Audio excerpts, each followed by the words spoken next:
Allez, il est inquiet, il rigole. Au moins, il rigole déjà, lui. Ah, mais il a raison de se marrer avant. Lui, il rigole. Lui, il rigole. Je connais la maison, je connais le phénomène de Casar. Allons-y. Oui. Déjà, avant, je voudrais quand même dire quand même bonjour à Johan. C'est sympa parce que c'est un joueur, tu viens du Nord, toi, t'es un gars du Nord. Faut savoir quand même qu'on a eu que des mecs du Nord. Non, mais quand même, on a eu Franck Beria qui vient du Nord.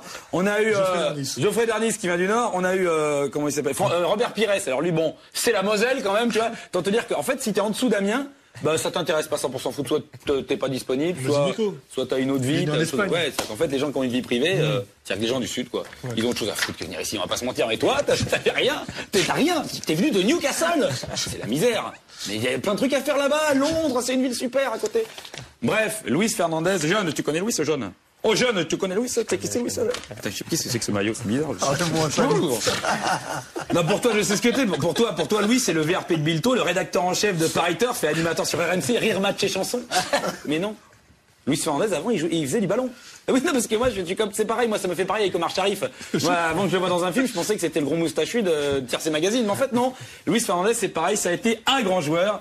Alors, Louis, bah, avant, d'abord, on va dire que tu es né à Tarifa. En Espagne, donc c'est vrai, tu es espagnol au départ. Et à ce moment-là, tu arrives en France très jeune et tu ne parles pas bien français. C'est toujours ça. Non, je parle aujourd'hui.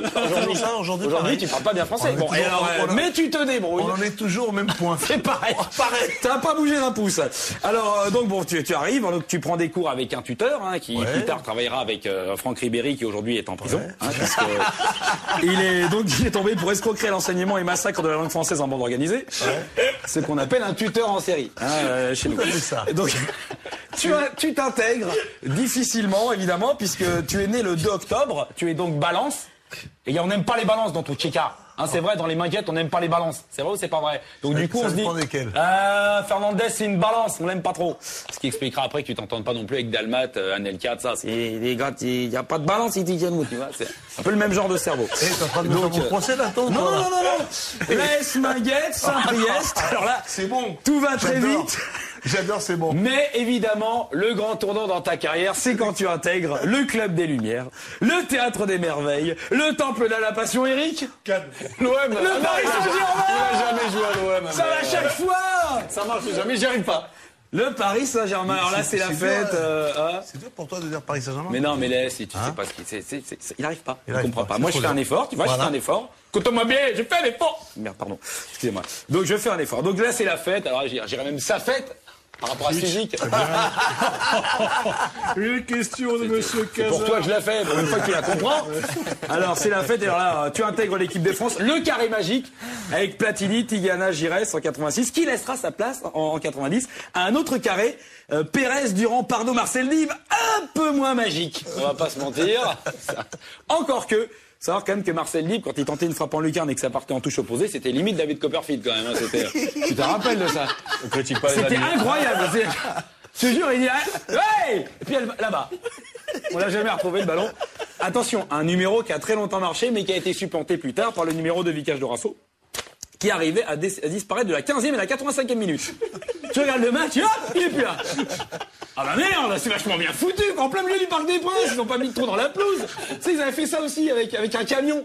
C'était moins impressionnant que Vicage. Parce que Vicage, quand il disparaît, tu le vois. C'est fini. Ah non mais, et puis à la 85e, tu t'aperçois qu'il est là parce qu'on fait changement pour le Paris Saint-Germain, sortie numéro 10. Ah d'accord, donc c'est hyper impressionnant. Donc moi j'adore la magie, donc c'est normal.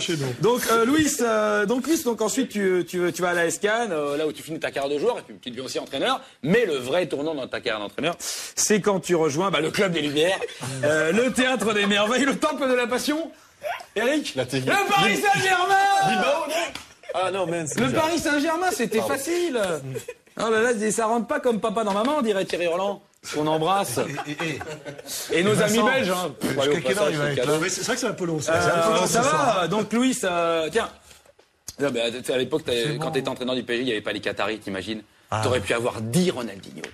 T'imagines le banc de touche que t'aurais fait. Ça aurait pas été bon ce banc de touche avec 10 Ronaldinho.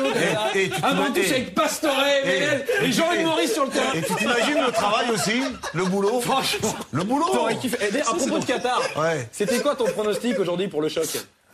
C'est quoi ton pronostic aujourd'hui? L'histoire du Paris Saint-Germain. Non, je sais pas. Mais non, j'ai l'Arc de Triomphe. Je te demande plus pour le football. Ça fait longtemps que c'est fini, mon vieux, le Qatar. Le prix Qatar de l'Arc de Triomphe. Parce que j'imagine bien qu'en foot, tu connais pas. En tout cas, quoi qu'il arrive, Louis, c'est pour ces raisons, c'est parce que t'as plus rien à voir avec le foot qu'on va pas te suspendre. La commission de discipline te blanchit totalement et te souhaite bonne chance pour ta sélection dans la 5e à Longchamp. Allez, salut.